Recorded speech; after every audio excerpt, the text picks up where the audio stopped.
Hi, I am Piyush and today we are going to talk about process scheduling. So let's start.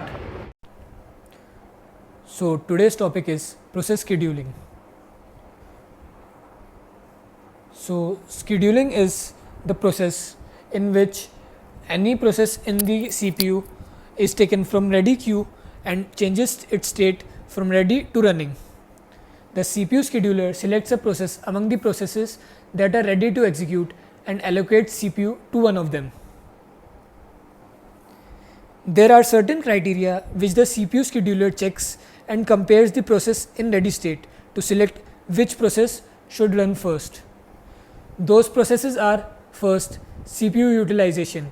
The CPU checks all the processes and tries to keep itself busy as possible. Second, turnaround time. It is the amount of time to execute a particular process. Third, waiting time. It is the amount of time a process has been waiting in the queue. And last, response time. Amount of time it takes from when a request was submitted until the first response is produced, not output. There are two types of scheduling: preemptive scheduling and non-preemptive scheduling. Preemptive scheduling is used when a process switches from running state to ready state. The resources, mainly CPU cycles, are allocated to the process for limited amount of time and then is taken away and the process is again placed back in ready queue.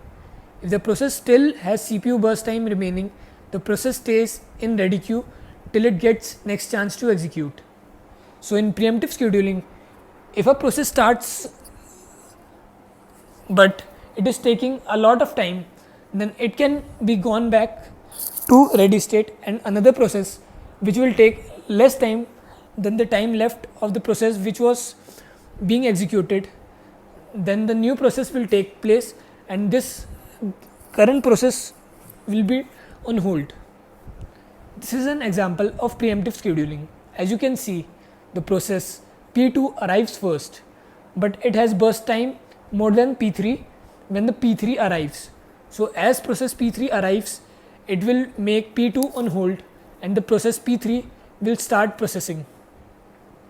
After that, the CPU will check which process is having less amount of time. So according to that, it first schedules P0, P1 and at last the remaining amount of process P2 will be scheduled. In non-preemptive scheduling, it is used when process terminates or a process switches from running to waiting state. In this scheduling, once the resource, that is CPU cycles, is allocated to a process, the process holds the CPU till it gets terminated or it reaches waiting state.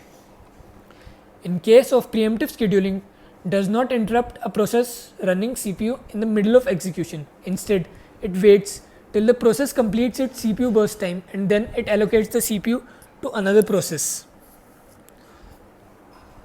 As explained before, in non-preemptive scheduling, if a process runs first, then it won't stop until it is completed or because of an error.